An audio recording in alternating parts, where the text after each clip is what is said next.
शाम घिराई थी। सूर्य अस्तांचल की तरफ जा रहा था। उस समय शहर के बाहर शमशान में कई सारी लाशें एक साथ जल रही थी। इतना डरावना माहौल था कि हर किसी की सांसें रुकी हुई थी। कुछ लोग अभी भी शमशान में खड़े थे, मगर वहां अजीब सा सन्नाटा था। कुछ देर रुकने के बाद सभी लोग वहां से चले गए, मगर उन लोगों के जाते ही एक अघोरी सामने आया। बम भोले, बरसों से जिस दिन का इंतजार था वो दिन आ चुका है।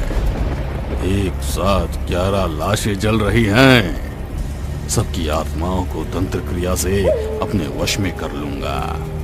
बम भोले। वो अघोरी कुछ अजीब सा ही था। गले में ढेर सारी रुद्राक्ष माला, उलझे हुए बाल, लंबी दाढ़ी, सर पर बड़ा सा त्रिपुंड और हाथ में त्रिशूल।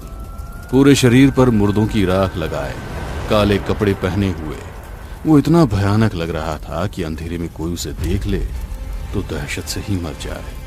वो अजीब से मंत्रों का जाप करते हुए अपने हाथ में रखे त्रिशूल से सभी चलती हुई चिता में से कपाल निकालकर अंधेरे में गायब हो गया। दूसरी तरफ गांव में सभी परेशान थे कि इतना बड़ा हादसा कैसे हो गया। एक साथ 11 लोग मारे गए। मेरी 80 साल की उम्र हो गई, आज के पहले कभी एक साथ इतनी सारी लाशें जलती हुई नहीं देखी। सही कह रहे हैं आप, ये तो नियति का ही कोई संकेत होगा, वरना बिना किसी बीमारी या एक्सीडेंट के गांव के अलग अलग घरों में से एक साथ इतने लोग कैसे मर गए। मरने के पहले नियति के और न जाने कौन कौन से खेल देखना बाकी है। आज रात सब लोग सतर्क रहना। किसी को कोई भी परेशानी हो तो तुरंत आपस में संपर्क करना।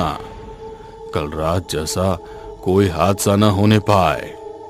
उस बुजुर्ग ने गांव के सभी लोगों को समझा दिया। सब अपने अपने घर में चले गए, मगर सबके मन में दहशत जरूर थी। दूसरी तरफ जंगल में वो अघोरी उन 11 कपाल को एक लाइन में लगाकर कोई पूजा कर रहा था। उसके सामने अग्नि जल रही थी और साइड में एक महिला की लाश थी जो थोड़ी बहुत सड़ चुकी थी। उस लाश में कीड़े रेंग रहे थे, कहीं कहीं से मांस भी नजर आने लगा था। अघोरी ने स्प्रिट की बोतल उन कीड़ों पर डालकर लाश को साफ किया।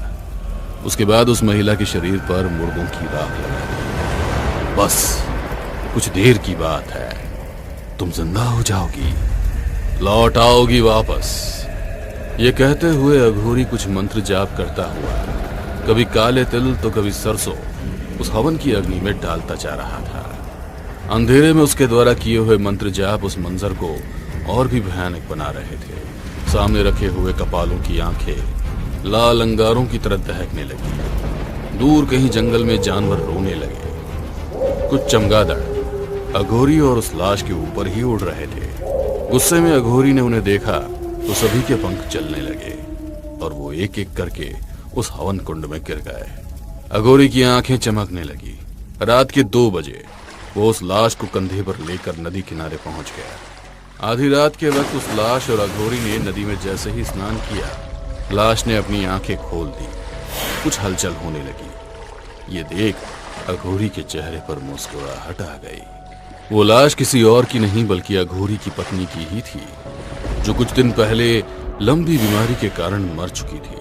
अघोरी ने उसका अंतिम संस्कार नहीं किया, बल्कि उसे 2 गज जमीन के नीचे दफना दिया।